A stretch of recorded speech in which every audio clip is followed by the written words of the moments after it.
Ta-Ni-Ọlọrun mà wá Rogo lọ́wọ́ àwọn àáfàá Ìlọrin o, àwọn míín ti tún pè é lẹ́jọ́ tuntun.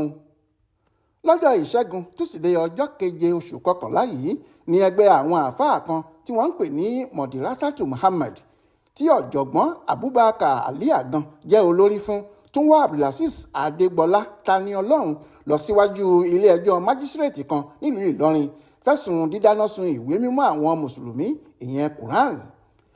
Abdulazeez Adégbọlá tí ọ̀pọ̀ mọ̀ sí Ta-Ni-Ọlọrun ló ti ń jẹ́jọ́ lọ́nà 3 ọ̀tọ̀ọ̀tọ̀ nílùú Ìlọrin: upper area èyí tí Aafaa Òkútagídí wọ́ lọ, májísírèètì èyí tí àwọn ẹgbẹ́ kan tí wọ́n ń pè ní Ògo Ìlọrin wọ́ lọ, àti èyí tí Aafaa Labeeb Lágbàjí wọ́ lọ, tí ilé-ẹjọ́ sì ti gba béèlì 2 nínú mẹ́tẹ̀ẹ̀ta ọ̀hún. Ní báyìí ẹjọ́ ti di 4 lọ́rùn Ta-Ni-Ọlọrun.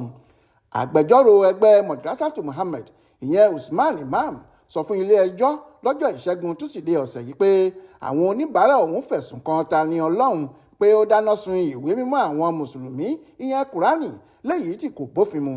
Ó tẹ̀síwájú pé kí adájọ́ béèrè lọ́wọ́ lọ́ọ̀yà Ta-Ni-Ọlọrun ìdí tí kò fi gba ìwé ìpẹ̀jọ́ lọ́wọ́ ọlọ́pàá tó mú ìwé ọ̀hún lọ fún un lọ́gbà ẹ̀wọ̀n tó wà.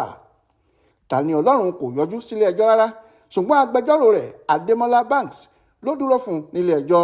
Adémọ́lá Banks sọ fún kóòtù pé oníbàárà òun kò tẹ́wọ́ gba ìwé ìpẹ̀jọ́, ìdí nìyí tí kò fi yọjú sílé ẹjọ́.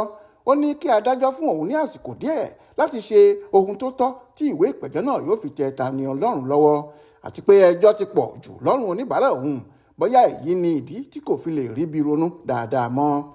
Lẹ́yìn tó ti gbọ́ ọ̀rọ̀ lẹ́nu àwọn méjèèjì, májísírèètì Muhammad Adam sún ìgbẹ́jọ́ sí ọjọ́ 14 oṣù yìí tó jẹ́ ọjọ́ tí yóò jẹ́jọ́ lórí ẹjọ́ tí Aafaa Labeeb Lágbàjí pè é. Ibrahim Alágúnmu ló ṣàkójọpọ̀ ìròyìn ọ̀hún fún Aláròyé online television.